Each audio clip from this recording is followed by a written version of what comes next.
हाँ तो प्यारे बच्चों, बाल विकास पब्लिक सीनियर सेकेंडरी स्कूल के इस यूट्यूब चैनल में आपका स्वागत है। कल जो हमने पढ़ा था वो पाचन तंत्र के विभिन्न भाग और उनकी संरचना के बारे में हमने पढ़ा। आज का जो हमारा टॉपिक है, पाचन तंत्र का जो सारे अंग होते हैं वो किस प्रकार से कार्य करते हैं। भोजन को पचाने की जो क्रिया है उस क्रियाविधि को हम आज पढ़ेंगे। इसके अंदर हमें जो 10th क्लास के अंदर दिया हुआ है वो एक टेबल, और उस टेबल के अंदर हमें बहुत सारे एंजाइम आपको दिए हुए। तो उसमें जो है, अगर मैं टेबल आपको बनवाता हूँ तो उसके अंदर याद रखना थोड़ा कठिन होगा। इसलिए आज जो हम पाचन तंत्र पढ़ने जा रहे हैं इसको एक अलग अंदाज में हम पढ़ेंगे। देखिए कैसे ये पाचन तंत्र है। मैं इसके अंदर जो व्यक्ति है उसका फेस को डिजाइन नहीं कर रहा हूँ, और उसका जो पाचन तंत्र के विभिन्न भाग हैं केवल वही डिजाइन कर रहा हूँ इसमें। ये पाचन तंत्र है, ये मैंने छोटे आंत तक बनाया हुआ है। यहाँ पे ये है, ये मुख है, ये यहाँ पे मुख गुहा है, मुख गुहा। अब ये जो मुख गुहा है, सबसे पहले पाचन, मैं इसको अलग अलग भागों में बांटता हूँ। पाचन की क्रिया एक तो यहाँ पे होती है, और दूसरी जो पाचन की क्रिया होती है वो इस क्षेत्र के अंदर होती है, इस वाले के अंदर, जिसको हम अमाशय बोलते हैं। इसको क्या कहा जाता है? अमाशय। और ये कौन सा भाग है? मुख गुहा, 1 नंबर। तीसरा जो काम होता है पाचन का वो होता है इस क्षेत्र के अंदर, जिसको हम ग्रहणी बोलते हैं। ये ग्रहणी है। ये ग्रहणी जो है ये छोटी आंत का एक भाग है। किसका भाग है? छोटी आंत का भाग है। यहाँ पे छोटी आंत शुरू हो जाती है यहाँ से, और ये सी शेप में होती है, सी आकार की होती है। अच्छा, इसके बाद में 4 नंबर में इस क्षेत्र को देखता हूँ यहाँ पे, और ये कौन सा भाग माना जाएगा? छोटी आंत। अब देखिए, सबसे पहले हमने जो पहला जो चैप्टर हमने पढ़ा था, उस चैप्टर के अंदर क्या था कि भोजन के जो अवयव हैं उनमें हमें दिए हुए थे कार्बोहाइड्रेट,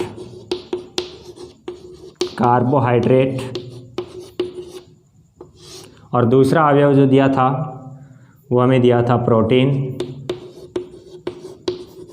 और उसके बाद में जो दिया हुआ था वो कौन सा? वसा हमें दिया हुआ था। मुख्य रूप से ये 3 हैं। बाकी इसके अंदर सेलुलोज होता है, जल की मात्रा होती है, खनिज लवण होते हैं, विटामिन्स होते हैं, ये भी हैं, पर इनकी मात्रा ज़्यादा होती है। इनको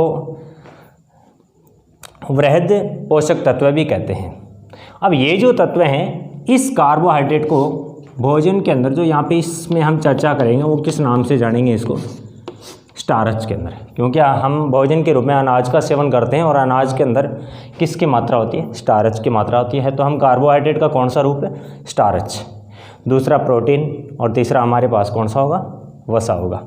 तो मैं यहाँ पे लिख देता हूँ, यहाँ पे जो हमने भोजन लिया है उसके अंदर तीनों ही उपस्थित है। स्टार्च भी है, और दूसरा प्रोटीन भी है, और तीसरा वसा भी इसके अंदर शामिल है। तीनों हैं इसके अंदर पर्याप्त मात्रा में। अब देखिए इसके अंदर कि अगर 9वीं क्लास का एक चैप्टर लगता है हमारी कोशिका वाला, उसके अंदर हमने क्या पढ़ते हैं? एक पादप कोशिका को मैं डिजाइन कर रहा हूँ यहाँ पे। ये पादप कोशिका है, और इस पादप कोशिका का ये केंद्रक होता है। इस केंद्रक के अंदर DNA भी पाया जाता है, और RNA भी पाया जाता है। डिऑक्सी राइबोज न्यूक्लिक अम्ल, राइबोज न्यूक्लिक अम्ल। अगर हम अनाज के रूप में सेवन कर रहे हैं किसका? पौधे के भाग का। अनाज जो होता है वो पौधे का भाग होता है। अगर हम पौधे का भाग का सेवन कर रहे हैं, इसका मतलब हो गया कि हमारे शरीर के अंदर वो पादप की क्या जाती हैं? कोशिकाएं। अगर कोशिकाएं जाती हैं तो प्रत्येक कोशिका से क्या जाएगा? DNA भी जाएगा, और क्या जाएगा? RNA भी जाएगा। तो मैं यहाँ पे क्या लिख देता हूँ? DNA और RNA भी लिख देता हूँ। DNA और RNA। ये जो है ये हमारे भोजन का अंश है। अब इनके पाचन की प्रक्रिया देखिए, सबसे पहले यहाँ पे जो है एक ग्रंथि पाई जाती है और दो ग्रंथियाँ यहाँ पे मिलती है अपने को। ये जो ग्रंथि है इसको अधोजीवा ग्रंथि बोलते हैं, इसको अधोजंब-लार ग्रंथि बोलते हैं और इसको कर्ण-पूर्व-लार ग्रंथि बोलते हैं। अब ये जो लार होती है, इस लार के अंदर दो चीज़ें शामिल होती हैं। ये चिपचिपा तरल पदार्थ होता है, गाढ़ा होता है, तो इसके अंदर एक तो होता है सलेस्मा जो इसको चिकनाई प्रदान करता है, और दूसरा इसके अंदर जो भाग होता है वो तरल भाग होता है। अब ये जो तरल भाग है इसका स्त्रावण करती है ये ग्रंथि लार के लिए। लार के निर्माण के लिए जो तरल भाग है वो इसका स्त्रावण कौन करती है? कर्ण-पूर्व-लार ग्रंथि करेगी। ये कर्ण-पूर्व-लार ग्रंथि। अब ये जो भाग है दूसरा सलेस्मा, इस सलेस्मा का निर्माण करती है अधोजीवा-लार ग्रंथि। ये कौन सी बनाएगी? सलेस्मा का निर्माण। ये सलेस्मा का निर्माण करेगी। अब ये जो बीच वाली है अधोजंब-लार ग्रंथि, ये सलेस्मा का भी उत्सर्जन करती है और तरल का भी उत्सर्जन करती है। तो ये क्या करेगी? सलेस्मा और तरल भाग दोनों का निर्माण करती है, जबकि ये केवल सलेस्मा, ये केवल तरल भाग का निर्माण करती है। तो ये जो लार है ये सलेस्मा और तरल से मिलकर के बनी हुई है और यहाँ पे भोजन के अंदर ये मिक्स हो जाती है। इसको मिक्स करने का जो काम करती है वो कौन करेगा? जीभ करेगी। अब ये जीभ इसके अंदर मिक्स करेगी तो क्या होगा? एक तो इस भोजन को यहाँ से चिकनाई मिलेगी, जिससे आगे के लिए क्या मिलेगी? उसको गति प्रदान की जाती है। ये काम सलेस्मा के द्वारा होता है।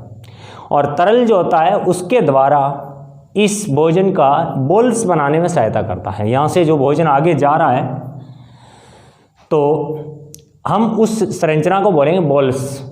अब ये बोल्स बनाने में तरल सहायता कर रहा है, सलेस्मा उसको चिकनाई प्रदान करती है। यहाँ से इस लार के अंदर एंजाइम पाए जाते हैं। क्या मिलेंगे इसके अंदर? एंजाइम। एक तो इसमें एंजाइम मिलता है लाइसोजाइम एंजाइम। लाइसोजाइम। अब ये लाइसोजाइम क्या करता है? ये लाइसोजाइम हमारे भोजन के साथ में, वातावरण से जो हमने भोजन लिया है बाहर से, उसके साथ में छोटे जो सूक्ष्म जीव हैं वो शामिल होते हैं इसके अंदर। बाहर वातावरण से उन सूक्ष्म जीवों, जीवाणुओं आदि को जो नष्ट करने का काम करता है वो कौन करता है? लाइसोजाइम एंजाइम करता है। अब ये तो हो गया, मुख को साफ रखने में सहायता करता है। अब दूसरा होता है कि इसमें पाचक एंजाइम भी स्त्रावित होते हैं। ये कौन सा एंजाइम होगा? जीवाणुनाशक एंजाइम है। और ये जो एंजाइम होंगे, एक का नाम है एमाइलेज और दूसरा जो है उसका नाम है टाइलिन। ये दो एंजाइम भी किसके अंदर उपस्थित होते हैं? इस लार के अंदर उपस्थित होते हैं। और ये दोनों एंजाइम काम करते हैं स्टार्च के ऊपर। ये एंजाइम किसके लिए काम करेंगे? स्टार्च को। और स्टार्च को किस में बदल देंगे? तो ये माल्टोज के अंदर बदल देंगे। स्टार्च है वो किस में बदल जाएगी? माल्टोज के अंदर। स्टार्च जो है वो एक पॉलीसेकेराइड है और ये जो माल्टोज है ये कौन सा है? मोनोसेकेराइड है। तो ये क्या हो गया? जटिल अणु किस में टूट गया? सरल अणु में। और ये जो काम कर रहा है ये कौन कर रहा है? एमाइलेज और टाइलिन एंजाइम। इसका मतलब ये हो गया कि एमाइलेज एंजाइम क्या करता है? स्टार्च को माल्टोज में कन्वर्ट करता है। अब यहाँ पे प्रोटीन और वसा के साथ कोई छेड़छाड़ नहीं होगी। देखिए यहाँ पे जो है स्टार्च, इस स्टार्च को क्या कर दिया? माल्टोज के अंदर बदल दिया। अब देखिए इसके साथ यहाँ से भोजन आगे की तरफ बढ़ा, यहाँ से बढ़ने के बाद यहाँ पे पहुँचा, अवरोधनी को पार करते हुए यहाँ पे जो आया उसके अंदर प्रोटीन भी है और वसा है, डीएनए भी है, आरएनए भी है, ये इसके अंदर उपस्थित है। तो क्या स्टार्च नहीं है? स्टार्च की मात्रा भोजन के अंदर ज़्यादा होती है और ये जो ज़्यादा मात्रा है, ये क्या है? इस मुख गुहा के अंदर पूर्णतः इसका पाचन नहीं हो पाता है। इसका मतलब स्टार्च यहाँ पे भी पहुँची हुई है।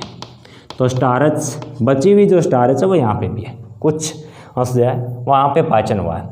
अगर पूछ ले सबसे पहले पाचन कहाँ से शुरू होता है, तो मुख्य गुहा से होता है। सबसे पहले स्टार्च का पाचन कहाँ से शुरू होता है, तो वो मुख्य गुहा से होता है। अगर पूछ ले मुख्य गुहा में सबसे पहले किसका पाचन होता है, तो किसका होगा, स्टार्च का होगा। और किसके द्वारा, एमाइलेज और टाइलिन के द्वारा। और किस में बदला जाता है उसको, माल्टोज के अंदर उसको बदला जाता है। अब देखिए स्टार्च का काम हुआ, उसके बाद में यहाँ पे जो दूसरा जो क्षेत्र है उसके अंदर प्रोटीन का पाचन होगा। किसका पाचन होगा, प्रोटीन का। और कौन सा क्षेत्र के अंदर होगा, अमाशय के अंदर। हमने पहला क्षेत्र कंप्लीट किया है, उसके बाद में दूसरा क्षेत्र आता है, कौन सा, यहाँ पे 3 प्रकार के। एक तो होता है HCl, इसका स्त्राव होता है, ये रासायनिक रूप से पाचन करता है, चाहे वो स्टार्च हो, चाहे प्रोटीन हो, चाहे वो वसा हो, DNA RNA सभी, पूर्णतः सभी के लिए काम करता है। और ये क्या करेगा, रासायनिक रूप से पाचन। लेकिन विशेष एंजाइम जो प्रोटीन के लिए काम करते हैं वो भी इसके अंदर स्रावित होते हैं। तो अमाशय के अंदर कौन से एंजाइम होंगे, एक तो होगा पेप्सिन, और दूसरा जो एंजाइम होता है वो होता है रेनिन। एक एंजाइम कौन सा हो गया, पेप्सिन है, और दूसरा एंजाइम कौन सा है, रेनिन। अब ये जो पेप्सिन और रेनिन है ये क्या करेंगे, पहला जो भाग है उसके अंदर स्टार्च का पाचन हुआ, दूसरा जो भाग है उसके अंदर 2 नंबर कौन सा है, प्रोटीन, और इसका पाचन होगा। तो मैं यहाँ पे लिख दूँ एंजाइम को समीकरण के रूप में अगर लिखूँ तो यहाँ पे प्रोटीन है, और वो प्रोटीन किसके अंदर बदल जाएगी, प्रोटीन जो टूटती है वो किस में टूटती है, पेप्टाइड के रूप में। किस में टूटेगी, पेप्टाइड के रूप में। अब ये रेनिन क्या काम करता है, ये बच्चों में सक्रिय होता है, बच्चे के जो अमाशय होते हैं उनमें रेनिन का स्त्रावण होता है, क्योंकि माँ का जो दूध होता है उसके अंदर जो है केसिन प्रोटीन पाई जाती है। कौन सी पाई जाएगी, केसिन प्रोटीन। अब ये जो केसिन प्रोटीन है, इस केसिन प्रोटीन को रेनिन क्या करता है, पैरा केसिन के अंदर बदल देता है। पैरा केसिन के अंदर बदल देता है। ये जो है इसको किस में बदल देगा, पैरा केसिन के अंदर। तो यहाँ पे प्रोटीन का पाचन हो गया, दूसरा जो भाग है उसके अंदर प्रोटीन का पाचन हुआ। अब देखिए वसा का काम, वसा यहाँ से बिल्कुल फ्री निकली, कोई टेंशन नहीं। दूसरी जो यहाँ से भी कोई टेंशन नहीं। अब यहाँ पे क्या होता है, वसा पहुँची क्षेत्र नंबर 3 के अंदर। इस क्षेत्र को कौन सा बोलेंगे, ग्रैनी। अगर हम कार्यस्थल देखें तो वो कौन सा होगा, हमारे पास छोटी आंत होगी। कौन सी होगी, क्योंकि यहाँ से छोटी आंत शुरू हो जाती है। तो इस ग्रैनी के अंदर क्या होगा, एंजाइम बहुत ज़्यादा आएंगे। एक तो यहाँ पे 6 से 8 इंच लंबी एक थैलीनुमा संरचना होती है जो उल्टे यू आकार की होती है। अब ये देखिए उल्टा यू आकार, इस प्रकार से, इसको हम बोलते हैं अग्नाशय। ये अग्नाशय ग्रंथि है, दोनों प्रकार के एंजाइम छोड़ती है। पाचक एंजाइम भी छोड़ती है जो बहिस्त्रावी हैं, सीधे किसी अंग विशेष के अंदर छोड़ना, और रुधिर के माध्यम से किसी अंग तक एंजाइम को पहुंचाना, तो ये भी एंजाइम छोड़ती है। तो हम इसको बोल देंगे अंतःस्रावी और बहिस्त्रावी, दोनों प्रकार की है, तो ये एक ग्रंथि के रूप में काम करती है। और इसको हम बोलते हैं मिश्रित ग्रंथि। अग्नाशय किसके रूप में काम करती है, मिश्रित ग्रंथि के रूप में काम करती है। अब देखिए इसके अंदर यहाँ पे एक और संरचना यहाँ से जुड़ी हुई होती है।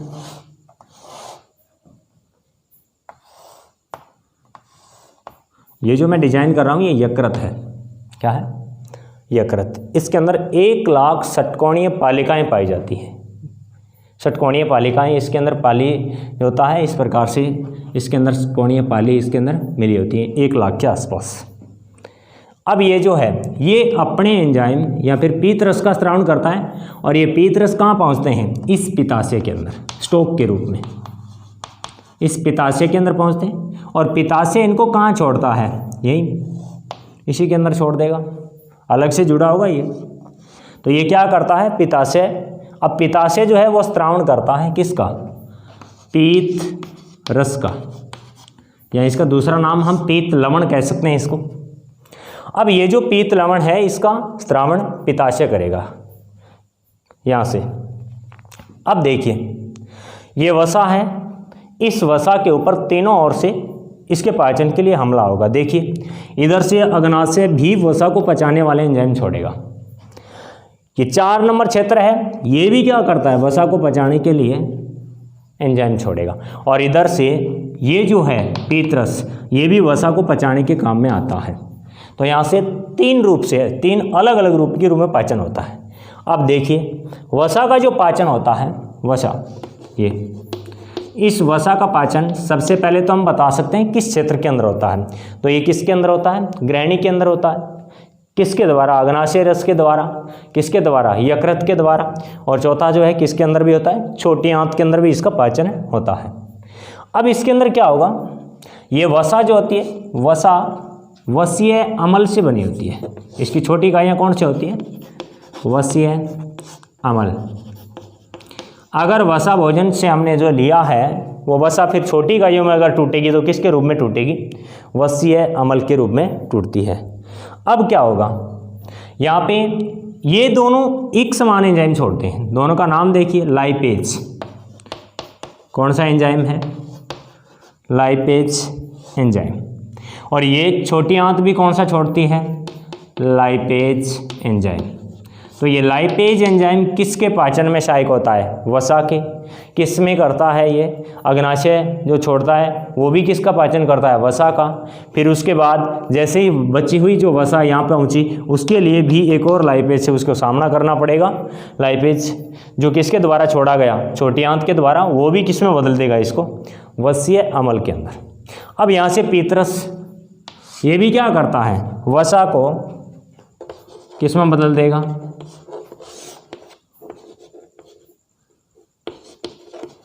पीतरस। अब ये जो है किस में बदलेगा, वसीय अम्ल के अंदर। तो हम इस वसा के पाचन को 3 अलग अलग भागों के अंदर लिखेंगे। सबसे पहले अग्नाशय के अंदर, दूसरा फिर छोटी आंत के अंदर, और फिर उसके बाद में हम किस में लिखेंगे, यकृत की सहायता से। तो 3 प्रकार से हो गया। यकृत में क्या, किसकी सहायता से, पीतरस की सहायता से वसा का पाचन होता है। इसके अलावा ये जो ग्रहणी है इसके अंदर सबसे अधिक पाचन होता है। ये छोटी आंत का भाग है, इसके अंदर सबसे अधिक पाचन होता है। अब वसा का पाचन हो रहा है, प्रोटीन की कार्य प्रणाली भी शुरू हो गई। यहाँ से डीएनए और आरएनए का भी पाचन यहीं से शुरू। प्रोटीन जो बची हुई है उसका पाचन भी यहीं से शुरू होगा। अब इस चीज़ को देखिए आप, यहाँ से जो प्रोटीन है,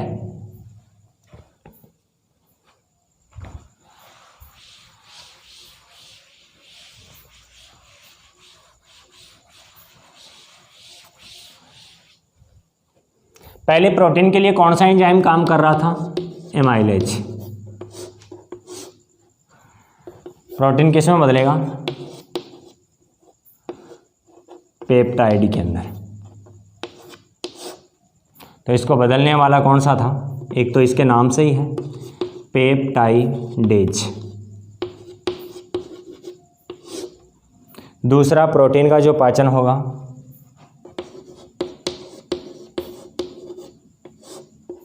ये भी किस में बदलेगी, पेप्टाइड के अंदर।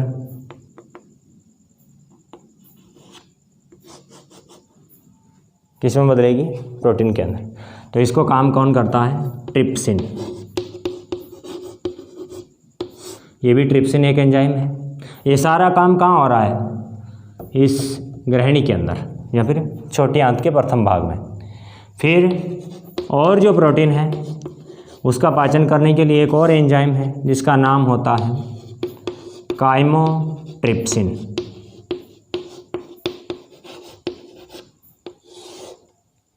किस में बदलेगा, पेप्टाइड के रूप में। किस में बदलेगा, पेप्टाइड के रूप में। अब इसके अंदर और देखिए, यहाँ पे ग्रहणी के अंदर और एंजाइम स्रावित होते हैं।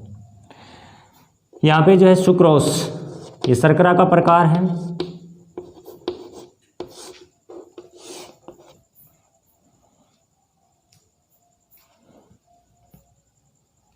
सुक्रोज को बदलेगा ग्लूकोज के अंदर। किस में बदलेगा, ग्लूकोज के अंदर। ये काम जो करेगा वो कौन सा एंजाइम करेगा, सुक्रेज एंजाइम। मैं यहाँ पे इसको जे कर देता हूँ। अब दूसरा है माल्टोज। इस माल्टोज को ये भी ग्लूकोज के अंदर ही बदलेगी और इसको बदलने का जो काम करेगा वो माल्टेज करेगा। एक ही मात्रा शामिल करनी है बस, जो भी है। इसके अलावा तीसरा जो है लाइपेज, हम पढ़ चुके हैं कैसे काम करेगा। लाइपेज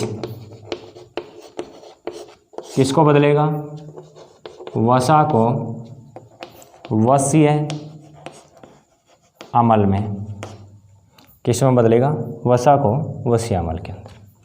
इसके अलावा ये जो डीएनए और आरएनए है, डीएनए और आरएनए, इस डीएनए आरएनए को बदलेगा न्यूक्लियोटाइड।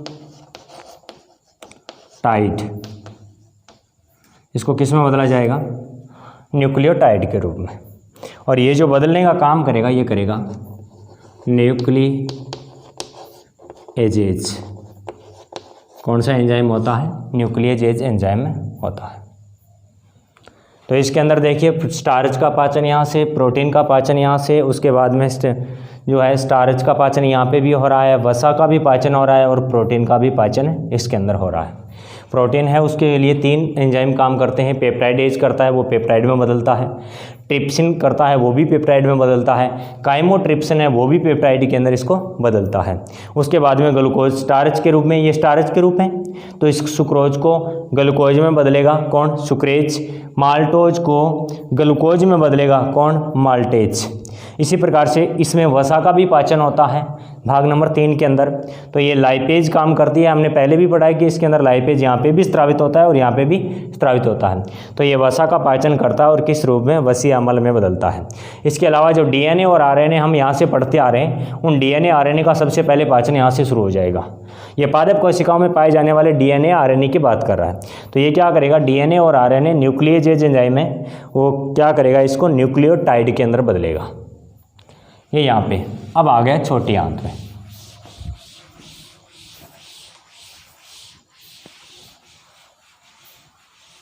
अब इस 4 नंबर क्षेत्र के अंदर देखिए, एक तो हमने पढ़ा लाइपेज यहाँ पे स्त्रावित होता है।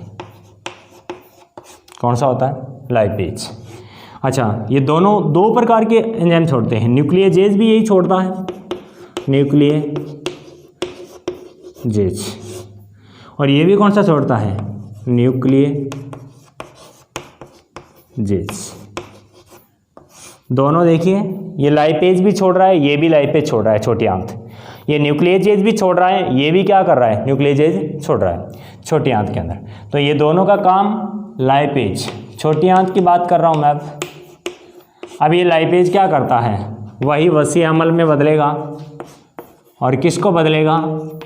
वसा को। ये काम इसके अंदर भी हुआ, इसके अंदर भी हुआ। दूसरा न्यूक्लिएजेज को हम देख लेते हैं।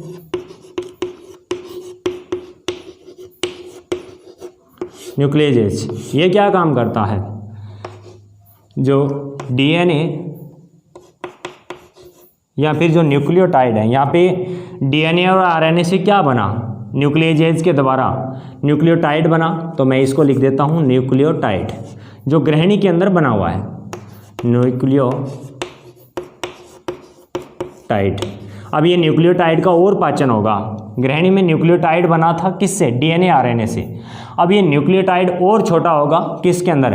न्यूक्लियोसाइट के अंदर। किस में बदल जाएगा? ये न्यूक्लियोसाइट के अंदर। अगर यही न्यूक्लियोटाइड